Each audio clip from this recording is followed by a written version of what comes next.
శీర్షిక పేరు ఒకవైపు నుండి ఆడే ఆట. రచన డాక్టర్ ఏనుగు నరసింహారెడ్డి.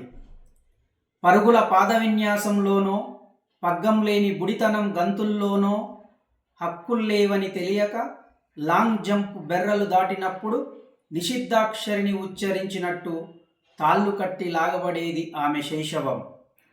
తనే మొదలుపెట్టిన ఆట ఏటిలో బాల్యం కేరింతలు కొడుతూ ఉన్నప్పుడు అకస్మాత్తుగా మొలిచిన కేకల కుక్కాలకు చిక్కి ఆమె ఆటల లోతుల వికాసం లాక్కుపోబడేది.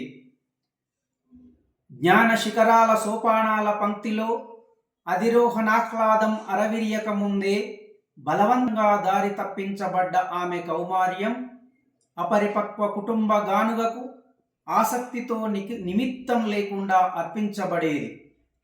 తెలియకుండా చేసిన తప్పు, తెలిసి చేసిన నేరం రెండు ఒకవైపే లాగే పాసంగంతో శిక్షల త్రాసుమొల మొగ్గుతూ ఉంటే ఆమె యవ్వనం రెప్పల నడిమి కన్నీటి కింద ఏకపక్షంగా నలిగిపోయేది.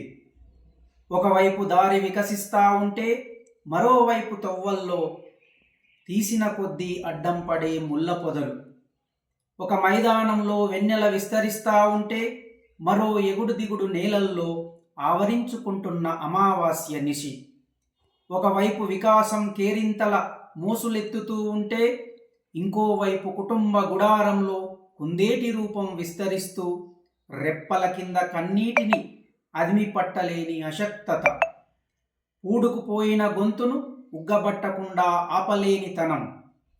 భ్రూణ హత్యల రహస్యావసరాల సంగతి సరే, భువన హింసను వేరుపరిచే మానవ హంసలే కరువైన దైన్యం వెంటాడుతూ ఉంటే ఒక మూలమలుపులో అన్నా చెల్లెలు ఎదురుపడి నివ్వెరపోవాల్సిందే. ఒక చౌరస్తాలో నిలబడి అక్క తమ్ముడు దుఃఖపుటేరుల్లో మునగాల్సిందే.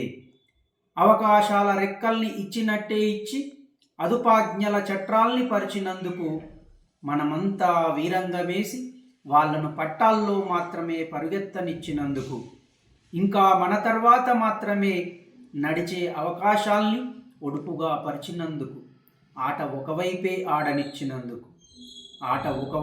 ఆడనిచ్చినందుకు. ధన్యవాదాలు.